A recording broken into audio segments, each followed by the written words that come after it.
먼저 말씀드리고 싶은 건 상조 회사나 상조 영업을 싫다, 나쁘다, 하지 말아라 이런 내용이 아니라는 거.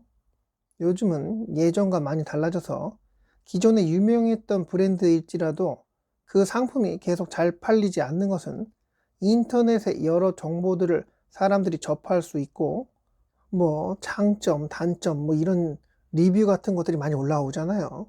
그리고 예전과 다르게 가부장적인 뭐 연세 많으신 어르신들께서는 당연히 가부장적인 그런 분위기에서 지내셔서 내가 법이다. 아래 것들은 그냥 나를 따라야 한다. 이런 게 당연하다고 받아들이고 사셨겠으나 50세의 나이는 10년이 지나가면 60이 되고 60의 나이는 70이 되듯 20세의 나이는 10년이 지나가면 30세가 되어 그렇게 경제의 주체가 되는 자녀들이 상조에 대해 가입을 하네 말아야 하네. 선불제 상조는 이제 아니네. 후불제 상조가 있으니 먼저 뭐 돈을 내면서까지 그렇게 해야 하냐. 그 회사가 언제까지 살 줄 알고. 그러니까 후불제 상조로 해야 되네. 뭐 이런 이야기가 나오는 건 어쩔 수 없는 흐름이겠죠. 고령화 시대로 접어들다 보니 어느 순간 태어나는 이보다 하늘나라로 떠나가는 사람이 더 많아지는 이 시대. 다른 나라는 뭐 아직 안 그럴지 모르겠으나 고령화, 초고령화 시대를 맞이한 검색해보니까 AI가 답변해 주길 한국은 2024년 7월을 기점으로 65세 이상 고령 인구가 전체 인구의 20%를 넘어 초고령 사회에 진입했다고 하는데 뭐 정확한 수치가 아닐지라도 우리는 언젠가부터 일본이 고령화 사회다. 할머니, 할아버지밖에 없다고 이야기 듣고 살아왔는데 막상 우리나라가 그 상황이 되었으니 고령화 시대를 넘은 초고령화 시대에 인터넷은 뭐 또 일이 잘 발달되었는지 게다가 이제는 챗 GPT나 AI에게 질문하면 다 알려주니까 기존의 상조 회사가 먹고 사는 방식으로는 뭐 그래도 가입이 꾸준히 일어나니까 잘 살고 있는 그 연예인 같은 회사를 걱정할 필요는 없겠지.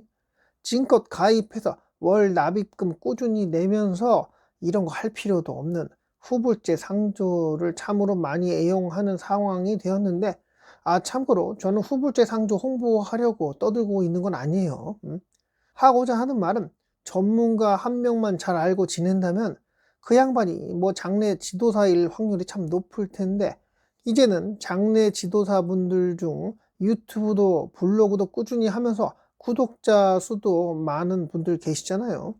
그런 분의 정보를 꾸준히 받아들이다 보면 과연 이때는 저렇게 하고 어떤 게 가장 효율적인지 그런 내용들을 차차 알아가게 되어 간다는 건 상조 회사에게 그냥 맡기던 것들을 정보 좀 찾아보면 이럴 땐 저렇게 하세요 라는 정보들 꾸준히 얻어갈 수 있으니까 그 사업 마인드에 있는 장래 지도사 분이 알고 있는 업체들을 서로 연결하여 윈윈 하는 쪽으로 그렇게 고객 맞춤으로 그래요. 맞춤 장래가 되겠네요.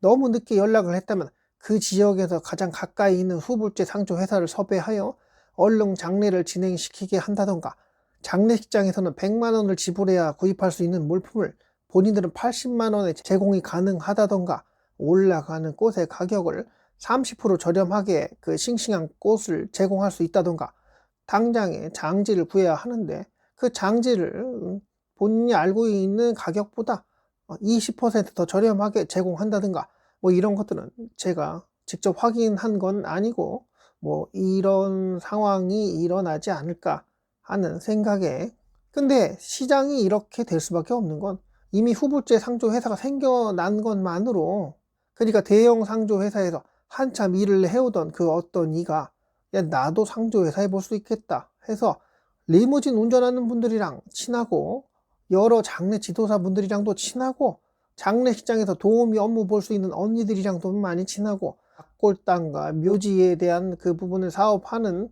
여러 사장님들이랑도 친한 그 장래에 대해서 정보도 빠삭하게 알고 있고 경험도 많은 그 장례 지도사 분께서 고객이 생겼을 때 당신에게는 이거 저거가 맞을 듯 해서 맞춤으로 연결해 주게 되는 비전문가가 그냥 자기 생각을 떠드는 거니까 정리가 잘 안 되고 있는데요. 아무튼 이래서 기존 상조회사 영업이 힘들어질 수밖에 없는 거 아닌가. 현 업에 종사하고 있는 장내 지도사만 알고 있어도 이거 좀 도와주세요. 사랑하는 이가 하늘나라로 가셨을 때 유가족의 마음을 가장 잘 알고 어떻게 대처해야 할지, 그들에게 가장 가까운 곳에서 수없는 슬픔과 힘듦을 바라보았던 그 전문가는 뭐 먹고 살고자 하는 일이겠으나 그래도 그 누구보다도 유가족이 힘들어하는 부분, 아픈 부분을 잘 알기에 뭐를 해주더라도 위로는 안 되겠으나 그래도 금전적으로든 일적으로든 최적으로 맞춰서 남은 자들을 돌보는 일을 하고 있지 않을까 하는 생각도 들었는데, 아무튼 기존 선물제 상조 회사에서 영업을 하는 분들은 투잡을 뛰고 계시든 이미 다른 일로 전향을 하셨든 아니면 습관적으로 나오는 후불제 상조 회사나 차려볼까 하는 말 하시며 그렇게 지내고 계시지 않을까 하는 상상을 한번 해봤어요. 너무 두서없이 떠들었네요. 이만 할게요. 저는 남은 자의 친구 남친이었고요. 상조 회사나 상조 영업, 장래의 일, 장래 지도사에 대한 일에 대한 그 자신만의 생각이 있으면 댓글에 남겨주시면 오신 분들께 도움이 좀 될 것 같네요. 네, 오늘도 영상 끝까지 봐주셔서 감사합니다.